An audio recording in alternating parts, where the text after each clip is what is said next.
Et oui, nous parlons auto avec vous en ce samedi 3 juillet. Bonjour tout le monde. Salut l'ami Jean-Luc. Oui, bonjour à tous et puis bonjour Dame Laurence. Bonjour, vous avez des belles couleurs. Oui, j'ai fait de la décapotable hier. Mazda avait eu la bonne idée d'inviter tous les journalistes qui possèdent des petites MX-5 et figurez-vous que c'est, je pense, la voiture la plus représentée dans la presse automobile. Ça veut dire quoi ? Ça veut dire qu'à la fois c'est sympa et à la fois c'est accessible. Et donc si vous avez envie de vous faire plaisir, c'est le conseil que je peux vous donner. Vous investissez dans une petite Mazda MX-5. Une bonne voiture, sinon tous les journalistes ne l'auraient pas. C'est extrêmement fiable, voilà. C'est très plaisant à conduire et c'est un petit budget. Sans problème. Ça vous va bien le soleil, voilà. l'ami Jean-Luc. Si vous avez 10 000 euros de côté, vous pouvez vous payer ça et vous ne perdrez pas d'argent et vous ne serez pas déçus. Tiens, puisqu'on parle de voiture, ce sera l'essai de la semaine avec une très très belle Merco que vous allez nous faire découvrir. La nouvelle Mercedes classe C. Alors C, normalement, ça veut dire compact pour les Allemands. Bon, elle n'a plus rien de compact parce qu'elle est aussi grosse qu'une classe E d'il y a quelques années. Et surtout, c'est une voiture qui fait un bond technologique. On peut discuter avec elle. Si vous êtes tout seul dans la vie, vous achetez une Mercedes classe C et vous allez vous balader, vous discuter, vous tapez la discussion avec elle, vous allez voir. Je vais poser des questions un peu spéciales et elle a des réponses assez rigolotes. D'accord. Et puis nous allons aussi avec vous continuer de parler de ces sacrés ralentisseurs qui nous pètent le dos. Oui, voilà, c'est ça. Le dos. J'ai dit le dos. Ouais. Alors la France est la championne du monde des ralentisseurs. Alors on savait que ça n'apportait rien en termes de sécurité, mais maintenant on sait que ça apporte en termes de pollution, en termes de bruit et dans certains cas même de dangerosité. On va faire le point là. Et puis vous le savez, on parle auto. Et bien ça y est, pour ce 3 juillet, moi j'aime bien, ça sent les vacances, ça sent l'été. 1, il y a le Tour de France l'après-midi tout le temps. On peut regarder, on peut être sur le bord des routes, soyez prudents. 2, il y a Fort Boyard ce soir. Ça y est, là c'est clair, on est dans les vacances d'été. Je vous souhaite de très très bonnes vacances. Vous savez que la journée est classée orange par Bison Futé, car vous êtes déjà un peu nombreux à partir sur les routes. Le sud de l'Île-de-France et des métropoles commence à être un petit peu chargé. Prenez votre temps, le principal étant d'arriver et puis d'écouter Sud Radio, ça si c'est une très très bonne idée. On commence tout de suite avec la question pratique à Jean-Luc Moreau, 0826 300 300, on vous attend. Sud Radio, 11h midi, on parle auto, Laurence Perrault, Jean-Luc Moreau. Michael est avec nous, bonjour Michael. Oui, bonjour Laurent, bonjour Jean-Luc. Bonjour Michael. C'est une jolie voix, bien fraîche, vous êtes où ? Alors je vous appelle du Finistère, une petite ville en plein centre-Bretagne qui s'appelle Carhaix. Ouais, que je connais bien. Ah, vous connaissez ? Oui, je connais Carhaix. Voilà, ouais, c'est ça. Ouais. Avec les charrues. On connaît pour ça, Carhaix. Festival, entre autres. On vous écoute, on va pas parler de festival, c'est ça, la musique, c'est notre ami Yvan Cugieux ce soir sur Sud Radio. Non, moi je vous appelle du coup une question qui est récurrente de plus en plus, une question sur l'éthanol. Bah oui, quand on passe à la pompe et qu'on voit le prix, c'est vrai qu'on se dit, tiens, est-ce que ma voiture, elle peut fonctionner à l'éthanol ? En gros, c'est ça, quoi. C'est vrai. Alors moi, je sais qu'elle peut fonctionner parce qu'a priori, j'ai regardé un peu sur Internet. Donc, a priori, mon moteur est éligible. Moi, j'ai une Skoda Scala. Ouais. Donc, avec le moteur Volkswagen, le 1 litre TSI qui doit faire 116 chevaux. Oui. Mais sur Internet, on trouve pas beaucoup de retours, en fait, sur alors, sur le passage. Ouais, non, mais bon, c'est un véhicule qui est récent. Parce que la Scala, elle est sortie il n'y a pas très longtemps. Bah, voilà, 2019. Alors déjà, si jamais vous passez à l'éthanol, vous perdez la garantie constructeur. Vous êtes au courant de ça ? Elle a 2 ans à la fin de l'année. Donc mon projet, c'est sur la fin de l'année, en début de l'année prochaine. Alors ça, c'est le premier truc. Voilà. Vous perdez la garantie constructeur et vous perdez, du coup, si vous avez un problème par la suite, vous perdez aussi ce qu'on appelle la garantie légale des vis cachées, qui court 5 ans après la commercialisation, parce que s'il y a un défaut, Volkswagen dira, oh là là... Surtout, ça marche pas. Et alors, le discours quand je dis Volkswagen, vous n'avez pas une Volkswagen, vous avez une Skoda, mais pour tous les véhicules du groupe Volkswagen, le discours, il est clair. L'éthanol, c'est Verboten. Alors, pour ceux qui parlent pas allemand, ça veut dire quoi, Laurence, Verboten ? Attention. Non, c'est Hartung. Ah oui, c'est Hartung. Attends, Verboten, c'est interdit. Ah, ok. Moi, j'aime pas ce mot, c'est pour ça que je le connais dans aucune langue. Donc, c'est Verboten. Pourquoi ? Parce qu'ils disent que les pompes d'injection ne supportent pas l'éthanol. Et sur le long terme, ce qui est problématique, c'est quand on va regarder sur les forums, tous les gens qui font des essais disent ouais, il n'y a pas de problème, ça marche. Ça fait combien ? Ça fait 20, 30 000, 50 000 kilomètres qui roulent à l'éthanol. Et puis, il y a un moment... ça va tomber en panne à cause de ça. C'est vraiment le gros point faible de fonctionnement sur un moteur qui n'a pas été prévu dès l'origine pour être flex-fuel, c'est-à-dire pour pouvoir rouler à l'éthanol. Et là, je parle, alors les fabricants de boîtiers que je connais bien et qui sont pour la plupart en plus des copains, ils vont pas aimer, mais dans ces cas-là, c'est le même problème que vous ayez un boîtier ou pas de boîtier, que vous roulez à l'éthanol. Si les pompes d'injection ou les pompes à essence n'ont pas été prévues pour l'éthanol, vous vous exposez éventuellement, alors je ne dis pas que ça va systématiquement arriver, mais vous pouvez vous exposer à des pannes. Et c'est ce que dit le groupe Volkswagen concernant ces moteurs TSI. Ils disent, ok, d'accord, si vous mettez de l'éthanol dedans, ça marche, mais vous prenez un gros risque. Et si vous cassez la pompe d'injection, les économies que vous avez fait avec le carburant, vous allez les payer dans la réparation. Donc c'est un calcul qui est... Alors, je serais vous, parce que je ne vous ferme pas la porte complètement, hein. Je serais vous, je ferai un mélange, voilà, jusqu'à 50%. Et maintenant, il y a des petits additifs qu'on peut rajouter, parce que en fait, ce qui pose un problème justement à toutes ces pièces-là dans le circuit d'admission, c'est que l'éthanol, l'alcool, c'est pas un très bon lubrifiant, l'alcool. Voilà. D'ailleurs, même quand on en boit... C'est ce que j'allais dire, c'est pas pour les voitures. Ça ne lubrifie pas. Ça lubrifie pas. Donc, il y a des petits additifs qui se rajoutent dans le réservoir et qui permettent de lubrifier justement les injecteurs, les pompes d'injection, etc. Donc, si vous décidez de tenter l'aventure et de rouler avec un pourcentage d'éthanol, je vous conseille quand même d'acheter ces additifs et de les mettre dedans. Même d'ailleurs si vous avez un boîtier, hein, puisque un boîtier, c'est pas la garantie absolue de zéro panne. C'est une garantie de fonctionnement et surtout de légalité, mais c'est pas une garantie de zéro panne. Et quand vous parlez du coup du mélange à 50-50, c'est sans boîtier, alors, du coup, faire le test. Ça marche sans boîtier, hein. D'accord. La plupart des cartographies des moteurs aujourd'hui fonctionnent sans boîtier. Qu'est-ce qui fait le boîtier ? Le boîtier, alors maintenant, ils sont un peu plus sophistiqués. Ils mesurent le taux d'éthanol dans le carburant en amont. Alors avant, il le mesurait pas en amont. C'était ce qu'on appelle la sonde lambda qui est dans l'échappement, qui mesure le niveau d'oxygène dans l'échappement.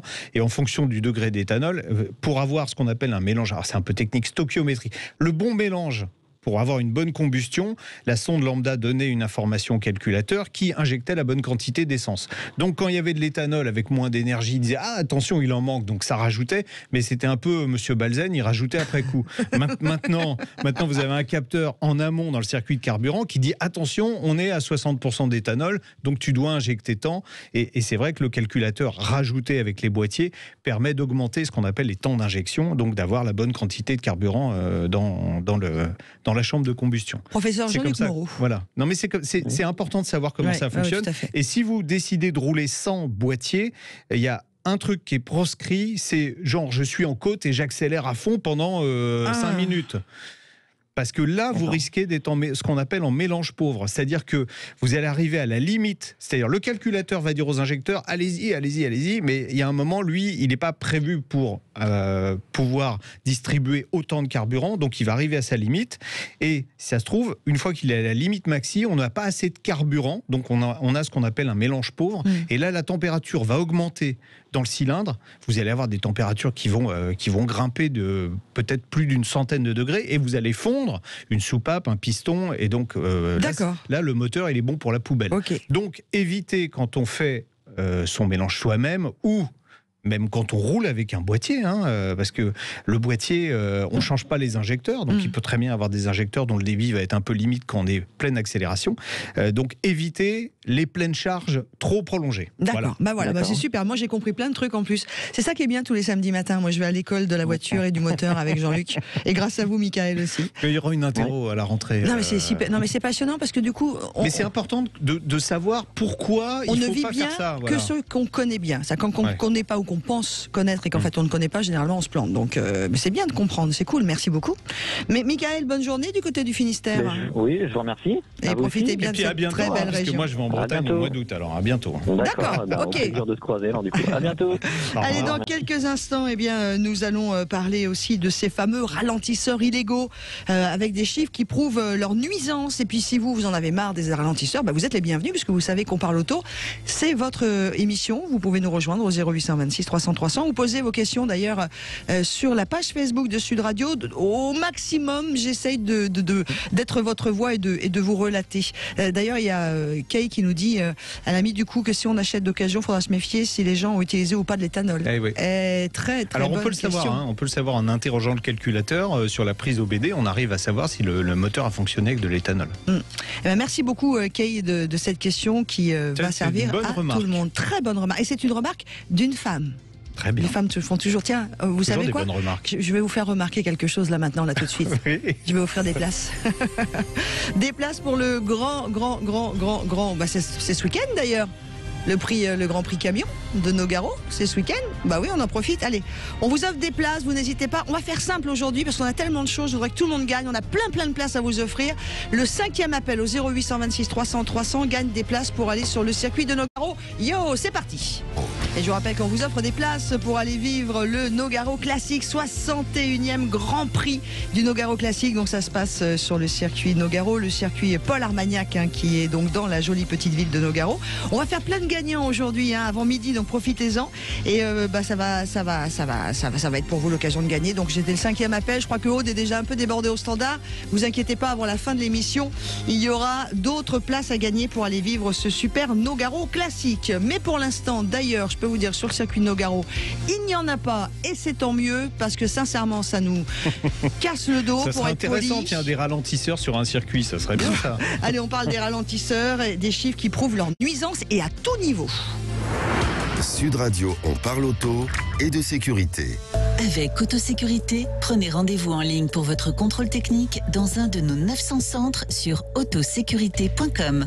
Et on va parler de ces fameux ralentisseurs, et vous en avez eu envie, l'ami Jean-Luc, avec Thierry Modolo, qui est fondateur de l'association pour une mobilité sereine et durable, qui est avec nous. Qui est parti en croisade déjà depuis plusieurs depuis années longtemps. contre les ralentisseurs. Ouais. Qui est dans le Var. Oui, Bonjour qui est dans le Thierry. Var. Bonjour Thierry. Bonjour Laurence, bonjour l'ami Jean-Luc. Ouais. Alors Thierry, la France championne du monde des ralentisseurs, 450 000, je crois que c'est ça. Hein. Oui, grosso modo, on Ouais. est à 450 000. Il y en a certainement plus rien que dans le Var que dans le monde entier. Ouais. Combien d'illégaux ?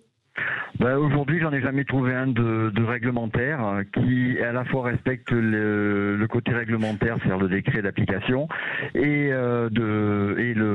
qui respecte la norme, donc zéro. Ouais, alors 450 000, Ah dont ouais. 450 000 illégaux, c'est ça qui est juste énorme. Et ça fait des années que vous râlez, Thierry, et il n'y a rien de fait. Alors des choses faites, oui, on a déjà obtenu plusieurs condamnations d'élus, dont les dernières ont été quand même relativement sévères, y compris en appel. Et il y a une plainte au pénal aujourd'hui en cours d'instruction dans le Var qui vise pas moins de 154 élus sur 155, donc ça fait quand même pas mal. Et puis il y a des nouveautés dont Jean-Luc va nous parler de suite. Oui, alors c'est ça. C'est que en fait vous avez décidé de mesurer les nuisances réellement créées par les ralentisseurs. Alors vous avez dit à 450 000. Alors 450 002 puisque vous avez construit 2 ralentisseurs. Alors, c'est du vice quand même de lutter contre les ralentisseurs En construisant 2. Ouais. Mais vous avez construit 2 ralentisseurs pour les tester. Alors sous contrôle d'huissier avec la collaboration de l'Automobile Club Magazine qui a des protocoles qui sont très stricts, qui sont normalisés. Et puis avec l'aide de la Ligue. l'UTAC aussi. De l'UTAC et de la Ligue de défense des conducteurs. Et alors, qu'est-ce qu'il en ressort ? Vous avez commencé déjà avec une Clio et une Peugeot 3008, qui sont les 2 véhicules les plus vendus dans leur catégorie. Vous avez donc fait un parcours, alors tout ça je vous l'ai dit, sous un protocole très strict qu'on peut reproduire, et vous avez décidé de mesurer, alors dans un premier temps, l'augmentation de la consommation qui est liée au ralentisseur, et les chiffres, on tombe du meuble quand on entend ça. Alors oui, ça fait peur. Alors on s'y attendait puisque par expérience, on savait, on en avait déduit qu'on avait des gros problèmes de consommation et donc de pollution. Effectivement, avec la Clio, entre le parcours sur une route plate, un parcours qui passe par le ralentisseur conforme et le parcours qui passe par le ralentisseur non conforme, on a d'entrée une augmentation sur le conforme de 10%, puis 26% sur le non conforme. Et avec le 3008, qui est le véhicule un peu représentatif du parc en termes de SUV, on est à 13% sur le ralentisseur conforme et à plus 28% sur le ralentisseur non conforme. Ouais, donc c'est juste double. énorme. Alors, et il n'y a pas que ça, il y a le bruit aussi. On peut multiplier jusqu'à 8, c'est ce que vous avez mesuré, le bruit.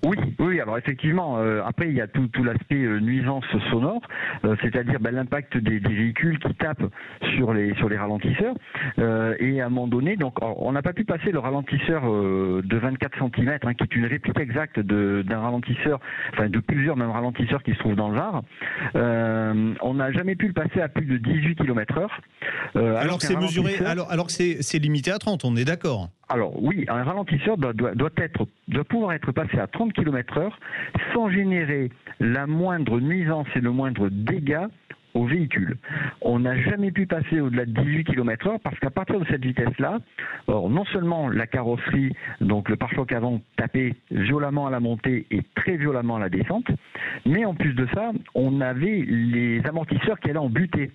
Et donc au-delà de cette vitesse, on risquait de détruire littéralement le véhicule. Ou voire même de perdre le contrôle du véhicule. Hein. À partir du moment où les amortisseurs sont en butée, on peut perdre le contrôle du véhicule. Donc alors ça arrive régulièrement. On a d'ailleurs plusieurs procès en cours où des personnes ont perdu le véhicule. Alors, et encore, on est en 4 roues, mais il y a régulièrement des morts en 2 roues. Des morts, absolument. Carrément, on parle de morts. Alors, je vais me faire l'avocat du diable quand même, Thierry. Ça vous va bien, les petites cornes? Il y a plein de gens qui vont dire, ouais, mais s'il n'y a pas de ralentisseur, les gens roulent comme des dingues. Donc, il faut des ralentisseurs pour sauver nos chats et nos enfants qui traversent la route. Alors, du côté des écoles, je ne suis pas contre, mais il ne faut pas qu'ils soient hors normes, il faut qu'ils soient intelligemment faits, c'est tout. Juste qu'ils soient faits intelligemment. Du côté des écoles, je ne suis pas contre, je suis pour contre répondre à Laurence, Pour répondre à Laurence, au niveau des écoles, tout à fait. Alors, attention, soyons clairs et nets dans notre discours. Notre combat s'oriente contre les ralentisseurs qui ne respectent pas la réglementation et les normes de construction. On l'a dit, tous. Alors, malheureusement, aujourd'hui, oui, à cause du CEREMA, on en est là. Puisqu'il y a quand même une origine derrière tout ça. Si on va en Afrique du Sud, il y a des ralentisseurs, c'est très rare, et c'est systématiquement soit avant et après une école, soit avant et après une zone qu'eux ont catégorisée comme zone à risque, c'est-à-dire des zones touristiques. Et ce sont des ralentisseurs de type Dodane, donc avec une forme arrondie, qui sont les moins agressifs et les moins destructeurs. Et en plus, ils sont aux normes. C'est le seul pays où j'en ai vu, et c'est fait intelligemment. Le problème de la France, c'est qu'on a axé notre réflexion uniquement sur la vitesse, en faisant fi de tout le reste.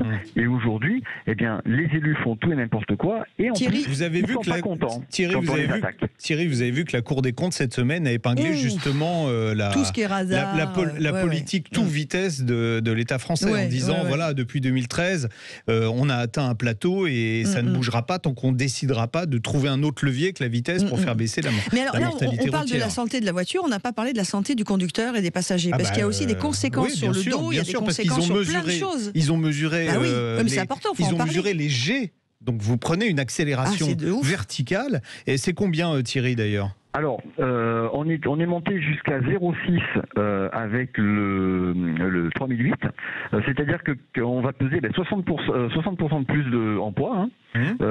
Donc la colonne vertébrale. Sur un ralentisseur, c'est pas très très grave, mais quand on prend 300 ralentisseurs dans la journée, là, ça devient problématique. Et ça, c'est la problématique notamment que rencontrent les chauffeurs de bus et les chauffeurs de poids lourds, c'est que toute la journée, ils enquillent les uns derrière les autres des ralentisseurs. Ça leur détruit le dos, puisqu'en plus, on est en position assise, et la position assise est de fait la moins bonne position possible pour encaisser verticalement une pression sur les vertèbres. Et à ça, il ne faut pas oublier, c'est que je fais le parallèle avec la pollution. Les émissions que nous avons mesurées sont des émissions sur des tout petits moteurs, un 1000 cm3 pour la Clio et un 1200 pour le 3008. Oui, c'est sûr, quand on a un camion qui fait 700 chevaux et qui réaccélère après un ralentisseur, en plus il a une remorque derrière, il fait un petit peu de bruit. Exactement. Il va générer une pollution monstrueuse. Exactement, on a reçu des photos d'ordinateurs de bord avec des pointes à 450 litres en consommation instantanée. Ouais, c'est plus que Laurence. Oui, exactement. On parle pas de la voiture là. Mais le problème, c'est que la consommation instantanée devient une consommation moyenne.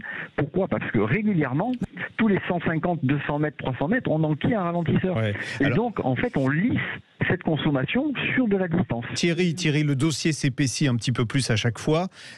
Qu'est-ce qu'on peut espérer ? Parce que c'est ça la vraie question. Est-ce qu'il va falloir détruire tous les ralentisseurs français ? Est-ce qu'on peut les mettre aux normes ? Qu'est-ce qu'on peut faire ? Alors, ça aurait dû être fait depuis 1999. Les collectivités territoriales et les collectivités locales avaient 5 ans à partir de 1994 pour se mettre en conformité totale. Et à l'époque, il n'y en avait quasiment jamais. Il était excessivement rare de croiser sur son trajet un ralentisseur. Et tout se passait très bien.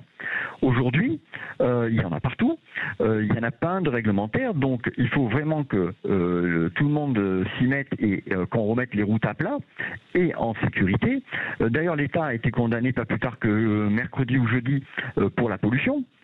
Avec 9 mois pour se mettre en conformité par rapport à une ville dont je ne me rappelle plus trop le nom en France, mais c'est une nouvelle condamnation. Nous, de notre côté, il va arriver donc une plainte pénale dans le Var pour mise en danger délibérée de la vie d'autrui par pollution. Et puis, il va en arriver une devant la Cour de justice de la République à destination du ministre des Transports, du secrétaire d'État, M. Djebari. Nos deux avocats, Rémi Jossom, que vous connaissez bien, et Maître Goldman, qui est dans le Var, sont en train de travailler sur ces deux plaintes-là. Et nous allons aussi assigner l'État pour manquement. Bon, en tout cas, voilà. voilà. On va en reparler, je crois. Oui, mais c'est déjà, ça bouge, quoi. Ça bouge, et grâce à vous, parce que vous êtes toujours battu, Thierry Modolo. Alors, on peut voir sur votre site, si vous voulez voir les vidéos. Non, mais Non, mais là, on n'a plus pas une question. Les vidéos sur le site non, mais allez-y, redonnez le site, monsieur Moreau. C'est pas grave, on va se faire gronder. Alors, le site, c'est important. Le site, c'est pour une mobilité sereine et durable, l'association pour une mobilité sereine et durable. Voilà, vous verrez les vidéos qui ont été tournées avec ces fameux mais il n'y a pas un site plus court. Non, d'accord. Le nom, il va falloir. Bon, allez, j'espère que vous l'avez bien noté. On se retrouve dans quelques instants. On est très très en retard. Il faut qu'on passe la vitesse 2 là. À tout de suite. Sud Radio, on parle auto, Luc Moreau. Et vous le savez, on aime vous faire plaisir aussi dans ce rendez-vous. Vous nous joignez sur Facebook, évidemment, sur la page Sud Radio. Vous pouvez interagir dans notre émission 0826 300 300 ou directement sur Facebook.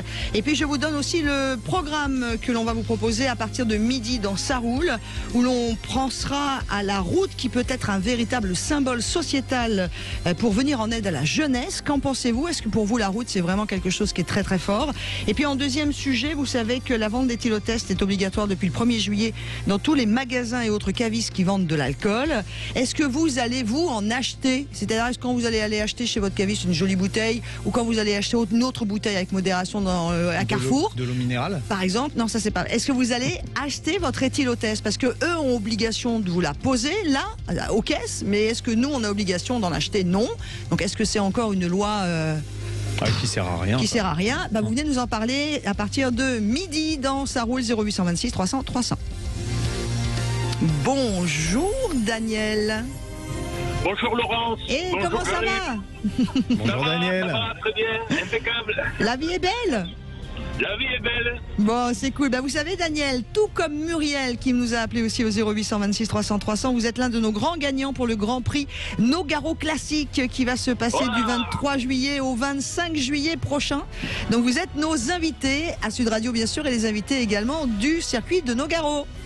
Ah, super Laurence, merci beaucoup, merci Sud Radio. C'est cool. On vous envoie tout ça, on s'organise et on vous souhaite un super week-end, Daniel. D'accord, bon week-end à tous les deux. Merci beaucoup. Daniel. Au revoir. Au revoir. Et bravo aussi à Muriel qui, elle aussi, fait partie des gagnants de cette matinée. Sud Radio, on parle auto et on prend le volant. Et on laissait surtout cette voiture. Et vous nous emmenez, l'ami Jean-Luc, sur une très très belle voiture. Il s'agit de la Mercedes C200. La nouvelle Mercedes classée compacte. Alors bon, elle n'a plus rien de compact, 4,75 m de long.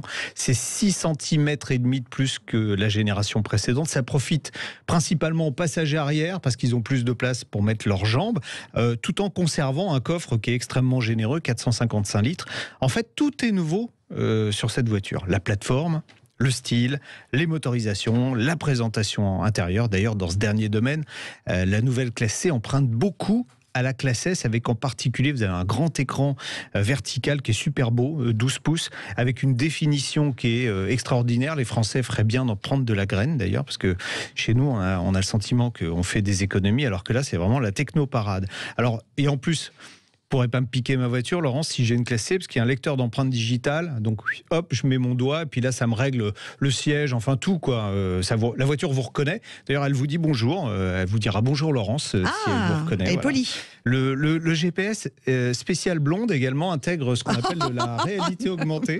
Vous l'ami Jean-Luc spécial blonde. Je ne sais pas du tout de qui vous voulez parler. La réalité augmentée, c'est quoi? Dans le GPS, vous avez carrément la route est filmée par la voiture et la voiture vous rajoute des panneaux, genre c'est par là.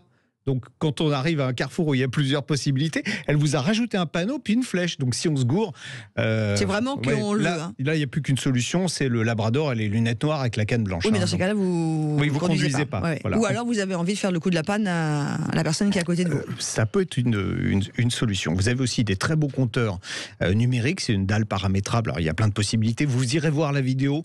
C'est mieux parce que si je vous détaille ça, on est perdu au niveau timing. La vidéo qu'on peut voir sur la page YouTube de Sud Radio. Et d'ailleurs, à ce sujet-là, sur le Twitter de Sud Radio, vous venez sur Twitter et on vous propose de voir votre vidéo que vous avez faite et on vous propose de nous dire si vous aimez ou pas cette voiture. Exactement. Alors, sous les capots, fini les 6 cylindres. C'est le règne du 4 cylindres. Alors, il n'y a plus de si, il y a encore du diesel. Si, Laurence. si, il y en a encore. Mais par contre, du propre. Tous les moteurs, du diesel propre. Tous les moteurs sont hybridés, c'est-à-dire que vous avez une hybridation légère en 48 volts. Là, j'ai essayé moi le moteur essence. Alors c'est un tout petit moteur, 1,5 litre. On se dit oh là là. En plus, il a un turbo électrique. Ça veut dire que c'est pas un turbo. Ouais. Alors. Tiens, je commence par le désagréable. C'est vrai qu'il fait un bruit dégueulasse. Quoi. Quand on accélère, franchement, c'est pas. On s'attend à mieux. En revanche, il a la patate, le truc. 204 chevaux. Il a 300 Nm de couple, auquel s'ajoute encore 200 Nm apportés par le moteur électrique. Donc, ça accélère de 0 à 100 en 7 secondes 3, malgré le 1,7 tonne de l'engin. Donc, c'est plutôt pas mal. Alors, la sonorité Berk. La boîte automatique n'aime pas trop non plus qu'on la brusque, mais c'est une boîte auto à 9 rapports. Qui en usage normal est absolument parfaite. Si vous voulez rouler sport, il y a des palettes au volant, donc vous pouvez toujours vous mettre en manuel. Pourquoi je dis rouler sport? Parce que, alors j'ai essayé moi volontairement une version avant-garde, donc qui a été équipée de petits trous, parce que vous avez aussi des versions avec une finition AMG avec des roues plus grosses. Ah, c'est joli ça. Alors c'est joli, mais c'est un peu moins confortable, et moi j'aime bien quand c'est confortable. Et en plus ça gâche pas, avec ce nouveau châssis, ces nouvelles suspensions, c'est à la fois très confortable et ça tient la route. C'est soudé par terre. Alors à la limite vous aurez, je l'ai essayé dans les Pyrénées, donc là pour le coup il y a ça vraiment, roule bien, il y a vraiment des virages. tourne. À la limite vous aurez un léger sous-virage, mais franchement c'est d'une vraie efficacité. C'est assez surprenant.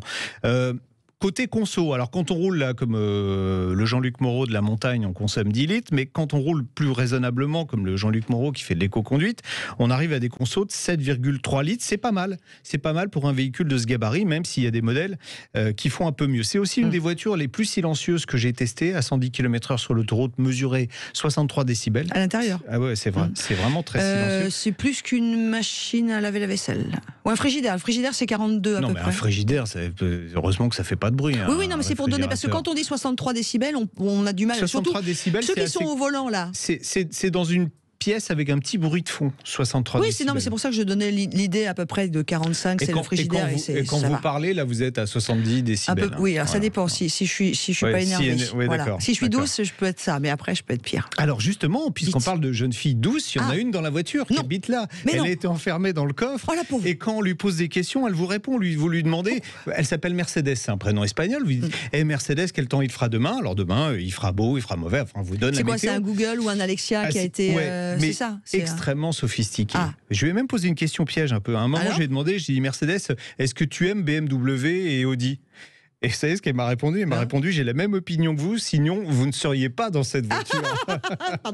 C'est très très bon ça. Voilà. En plus il y a de l'humour. Et on peut lui poser plein de questions, on peut lui demander de raconter des blagues, et on peut discuter avec presque. Et est-ce que l'on peut avoir une voix masculine? Non, c'est Mercedes, c'est Mercedes. Bon alors on arrête de parler de cette Mercedes. Voilà. Alors vous voulez le prix, 49 550 € pour cette version. Alors, et en plus il y a des options qui font vite grimper la facture, la mienne valait 56 000 €. On est d'accord que Mercedes c'est trop cher. En même temps vous avez presque une classe S. Oui, mais on est quand même d'accord que c'est cher, Mercedes.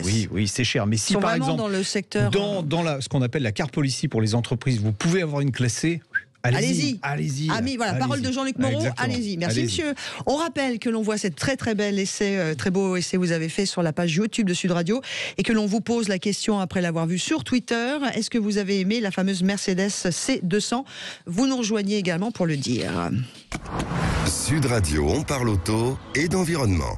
Et là, on va parler de Renault. Renault qui a annoncé cette semaine un programme particulièrement ambitieux en matière d'électrification. Alors vous allez me dire, il y a déjà 10 ans quand même qui sont passés, plus de 10 ans qui sont passés à l'électrique, mais là, ils ont dit, voilà, on va débloquer 10 milliards d'euros sur les 5 prochaines années pour électrifier, alors même je vais dire moi, révolutionner la gamme. Alors pour en parler avec nous, eh bien, on a... voilà, je ne sais pas où j'ai mis Sophie, mon papier. Nous avons Sophie de chez Renault. Voilà. Bonjour. Bonjour Sophie. Comment ça va? Ça va très bien, merci. Alors 10 milliards et 10 nouveaux modèles qui vont être présentés dans... c'est jusqu'en 2025, c'est ça? Oui, c'est ça, voilà. Alors qu'est-ce qu'il y a dans ces nouveaux modèles? Tiens, mettez-nous l'eau à la bouche. Eh bien, il y a 2 icônes déjà dans ces 10 nouveaux modèles qui sont annoncés. 2 ont été dévoilés déjà. La première, c'est la Renault 5 qui va arriver à l'horizon 2024-2025. D'accord. La deuxième, elle va arriver beaucoup plus vite. Vous l'avez déjà vu en image et elle circule déjà sur des routes en France. C'est la Mégane e-tech électrique qui va être lancée début 2022. Et qui va être sur une nouvelle plateforme complètement dédiée électrique avec vraiment une architecture qui va permettre d'avoir un cockpit extrêmement spacieux et qui sera vraiment très très innovante. Plateforme qui est d'ailleurs commune avec Nissan. D'accord. On est avec Sophie Schimintint, on n'a pas donné son nom, désolé, qui est la directrice ingénierie avancée. Alors Sophie, je vais être très honnête avec vous, j'ai pas osé dire votre nom parce que je crois que je l'ai un peu abîmé en phonétique. Pardon. Sophie Schmittlin. Schmittlin, voilà. C'est pour ça, excusez-moi, que j'ai pas osé tout à l'heure. J'assume mes responsabilités. Et puis moi, j'avais pas le bon papier. Alors vous voyez, avec ça. Non, bon. Alors il y aura aussi des Alpines, parce qu'il y aura des modèles sportifs. Alors je ne mets que les icônes, effectivement. Derrière, il y a beaucoup de modèles, dont le fameux Dream Garage de Alpine qui avait été révélé déjà en janvier quand Luca De Meo a révélé son plan Renaulution et qui deviendra réalité dès 2024, mais pour lequel nous gardons le suspense de sorte à faire monter les envies. D'accord. Il y aura d'autres modèles qui arrivent après, qu'on a commencé à dévoiler. C'est la fameuse Forever. Alors, on n'a pas dit que c'était la 4L. Oui, on l'avait appelé Forever, oui, mais Sophie, on le dit tous. Un classique intemporel, voilà. Oui, alors...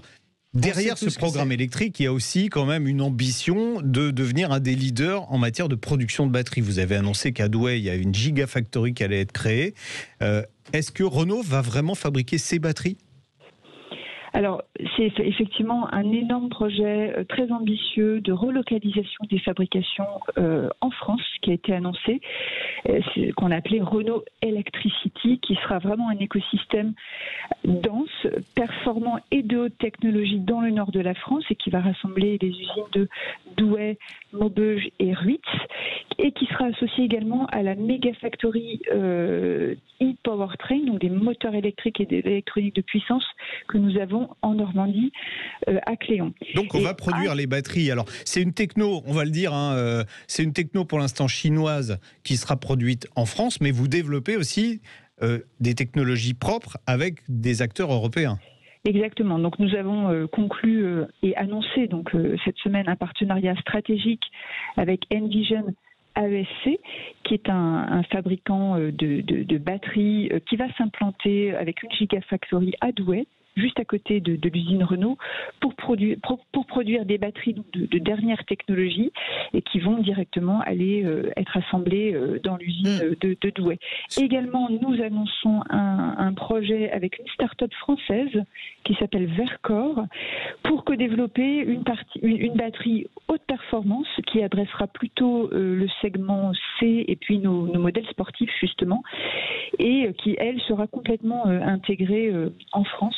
Sophie, y compris depuis la conception. Donc. Sophie Schmittlin, du coup, est-ce que en termes d'emploi, vous allez recréer combien d'emplois ? D'ici combien de temps ? Parce qu'on sait que la filière auto souffre beaucoup et que vous avez vous-même chez Renault des usines qui ferment alors que voilà, parce que vous n'avez plus de boulot à leur donner. Même des comment on appelle ça ? C'est pas les usines directes, c'est ceux qu'on fait travailler. J'ai perdu mon mot. Les sous-traitants. Là concrètement, il va y avoir des emplois et combien ? Bien sûr, derrière Renault Electricity, il y a 700 emplois qui seront créés dans le nord de la France. D'accord. Sophie, et finalement, cet investissement dans l'écosystème de fourniture de batteries en France et en Europe, c'est clairement du rapatriement d'activités sur toute la chaîne de la valeur, y compris donc chez nos fournisseurs. Sophie, ces nouvelles batteries, là, pour que ma maman comprenne bien, parce qu'elle écoute, on a vu, la première Zoé avait une batterie 21 kWh. On a réussi à multiplier par 2,5 aujourd'hui la capacité de l'époque. Est-ce qu'on va encore augmenter avec ces nouvelles batteries ? Alors, la toute première Zoé, qui date de 2012, elle avait une batterie qui faisait 22 kWh dans un pack batterie qui était assez volumineux, qui pesait un peu moins de 300 kg. On a fait une première évolution en 2016. On a, dans le même pack batterie, on a doublé la densité d'énergie. On est passé à 41 kWh avec quelques kilos en plus. En 2019, on a sorti donc la nouvelle Zoé extra long range, c'est-à-dire qu'on est passé à 52 kWh. Donc vous voyez 22, 41, et demain 52 kWh dans le même volume. Et demain, Sophie, pour conclure. Et demain, on va aller encore plus loin avec la Renault 5. On va encore augmenter la densité énergétique de 15%. Améliorer la compacité, si bien que vous aurez dans un volume plus petit autant d'énergie, mais avec une c'est-à-dire la même capacité, mais beaucoup plus petit, beaucoup moins lourd, et les autonomies et beaucoup moins cher. Et les autonomies 400 km sur un cycle, le nouveau cycle. Et pour moins cher, c'est-à-dire très vite. Et pour moins cher, la Zoé, on vise qu'elle soit 33% moins chère. Ok, un tiers de moins. Ah ouais, joli. Ça veut dire que les voitures électriques seront moins chères que les voitures thermiques. À terme, c'est ça le. À terme, thermique à terme. Sophie, on en reparlera. On en reparlera évidemment en détail, parce que vous savez malheureusement que le temps radio est toujours plus compressé que la réalité. J'en suis désolée de vous bousculer un peu. On vous souhaite un bon week-end. Merci beaucoup, bon week-end. Merci de toutes ces explications. Merci à vous, au revoir. Au revoir. Sophie Schmittlin, qui est donc la directrice ingénierie avancée de chez Renault. Mais tout de suite, moi je suis la directrice d'ingénierie avancée des cadeaux sur Sud Radio, et je remets en jeu des places pour aller vivre les Nogaro Classiques, le 61e Grand Prix qui va se dérouler le 23 et 25 juillet 2021 sur le circuit de Nogaro. Donc on est sur le circuit Port-l'Armagnac dans la commune de Nogaro, on est dans le Gers. Très très beau département d'ailleurs, si vous ne savez pas où aller en vacances, allez-y, c'est magnifique. Et ben voilà, vous savez, on va faire simple, parce que comme je vous l'ai dit, le temps est court. Le deuxième appel, et attention, là je fais 3 gagnants, les deuxième, troisième et quatrième appels, boum, 2 places pour aller vivre les Nogaro Classiques 23 et 25 juillet en direct du Nogaro, le circuit de Port-l'Armagnac dans le Gers. Luc Moreau. Effectivement, avec l'ami Jean-Luc, on discute beaucoup avec Max qui réalise notre émission, mais on adore notre génie magicien Maxou. On a Aude également qui est au standard et qui vous attend. Voilà, on est beaucoup. Puis vous êtes là, vous aussi, très très nombreux sur la page Sud Radio, la page Facebook à nous suivre. On a plein de gens. On a Michel qui est arrivé, on a Olivier aussi qui dit bonjour. Bah, évidemment Stéphane, Laurent aussi qui se marre parce que Stéphane il a fait une blague en disant que vous alliez acheter une Fuego électrique, Jean-Luc Moreau. Bah pourquoi pas. Pourquoi pas. La Fuego, le retour de la. Vous avez vu qu'il y a la pub avec la Fuego. Non, mais il n'y a pas que ça. C'est qu'en ce moment, il y a le retour à la mode des coupes pour les garçons des années 80. Non, la coupe mulet. Oui, la coupe mulet plus la Fuego, là vous êtes au taquet. Bon, allez, on va parler pneus. J'ai fait le contraire, justement. On va parler pneus et on va parler vacances, puisque vous êtes nombreux actuellement sur la route des vacances. Vous nous écoutez peut-être pour la première fois. On est ravis de vous accueillir sur Sud Radio. Soyez prudents, c'est journée orange pour ces grands départs. On est avec vous, on va parler de qu'est-ce qu'on fait si notre pneu il crève pendant les vacances. Sud Radio, on parle auto. Parlons pneus, parlons bien. Avec le syndicat des professionnels du pneu, les spécialistes du pneu au service de votre sécurité sur la route. Dominique Stemfel, qui est président du syndicat des professionnels des plus belles régions du monde. Oui. Salut Dominique. Bonjour Dominique. Bonjour Dominique. Bonjour Dominique. Oui, bonjour Laurent, bonjour Jean-Luc. Ça y est, il est là. Je me suis dit, tiens, il est crevé, mais non. non. Pas du tout. Comment ça va Dominique? J'ai taquiné en disant que vous étiez dans une des plus belles régions du monde. Vous êtes où? Je suis dans le sud, du côté d'Aix-en-Provence. Et voilà, on est d'accord, c'est une des plus belles régions. Ça coupe, Dominique. Oui, merci, au revoir. Tiens, d'ailleurs, si je crève et si j'ai coupé mon pneu. Voilà. Si on crève sur la route des vacances, et déjà, est-ce qu'on crève fréquemment aujourd'hui? J'ai l'impression qu'on crève moins. Alors évidemment qu'au début du siècle dernier, c'est clair, mais j'ai l'impression qu'on crève de moins en moins. Vrai ou pas vrai? On crève de moins en moins souvent, effectivement. Il y a plusieurs raisons à ça. La première, c'est que les routes sont de plus en plus propres. Sans doute que les automobilistes sont plus attentifs à l'état de leurs pneumatiques. Et puis, les pneumatiques modernes sont de mieux en mieux protégées contre les perforations. Donc, effectivement, la fréquence est beaucoup plus large. D'ailleurs, j'ai pensé à vous, messieurs, la semaine dernière. Je suis allé faire le niveau de mes pneus. Enfin, pas faire le niveau, la pression de mes pneus. Et j'ai pensé à vous très fort en me disant, au moins, c'est déjà un geste pour éviter de crever bêtement sur la route des vacances. Vrai ou pas vrai? C'est vrai qu'une bonne pression de gonflage, c'est aussi très très important, à la fois pour éviter les crevaisons, mais surtout pour éviter les éclatements, la dégradation prématurée du pneumatique, et puis également une consommation augmentée. Alors on crève plus en ce moment, pourquoi? Parce qu'il pleut, et on crève plus quand il pleut. On crève effectivement plus qu'anti-pneu. Et pourquoi ? Je vous laisserai faire les commentaires. En fait, la lubrification qui est apportée par l'eau favorise la pénétration d'un objet étranger dans le pneumatique. Bon, d'accord. Alors, sans commentaire. Alors, une fois qu'on a crevé, Dominique, alors d'abord, quand on crève, est-ce qu'on peut continuer à rouler ou il faut s'arrêter tout de suite ? Alors ça dépend de le type de pneumatique qu'on a. Si on dispose d'un run flat pour sa voiture, effectivement sur sa voiture, on peut continuer à rouler. Alors run flat, ma mère, elle comprend Moi pas. non plus, mais elle n'a pas votre Dominique, mère. Un run flat, c'est un pneumatique qui permet de rouler avec une pression, voire une pression minorée, voire plus de pression du tout, et de rejoindre un point de dépannage. Ouais, c'est un pneu roulage à plat, quoi. Donc là, je peux rouler avec mon pneu à plat. Mais doucement. Ouais. Mais doucement. Attention. Alors, si on n'a pas de pneumatique de ce type, eh bien, c'est l'arrêt immédiat et le remplacement du pneumatique par la roue de secours. Et si j'ai pas de roue de secours, parce qu'il y a de plus en plus de voitures. Vous prenez un cheval et puis vous arrêtez de nous embêter, vous marchez. Et pourquoi est-ce que les voitures ont plus de roue de secours ? Tu as raison.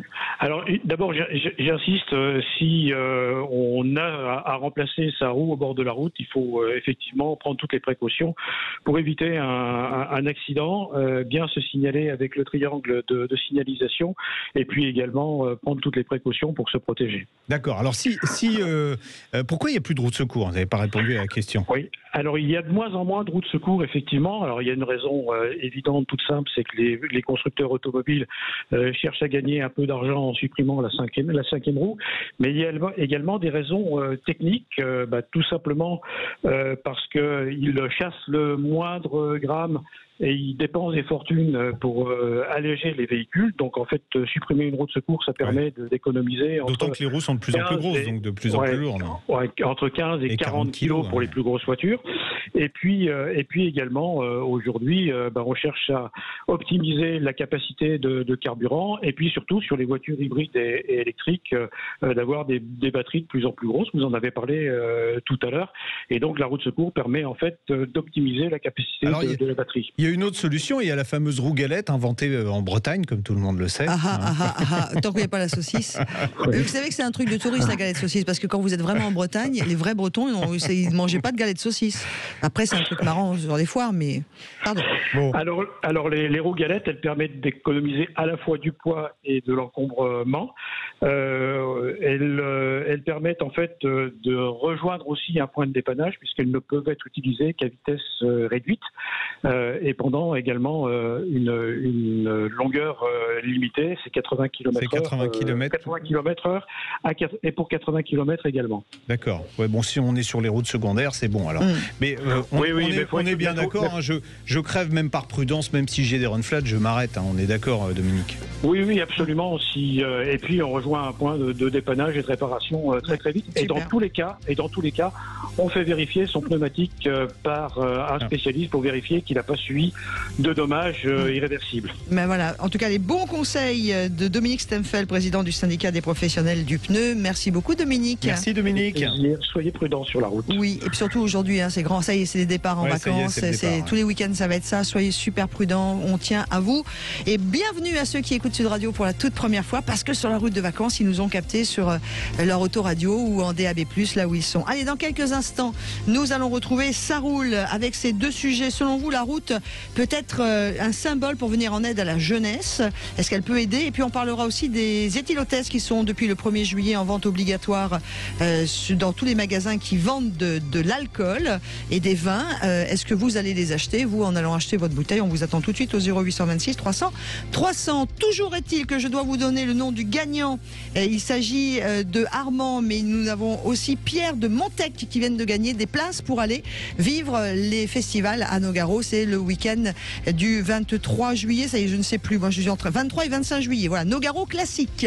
Vous êtes invité par Sud Radio. Les courses de voitures anciennes. Oui, c'est bien ça.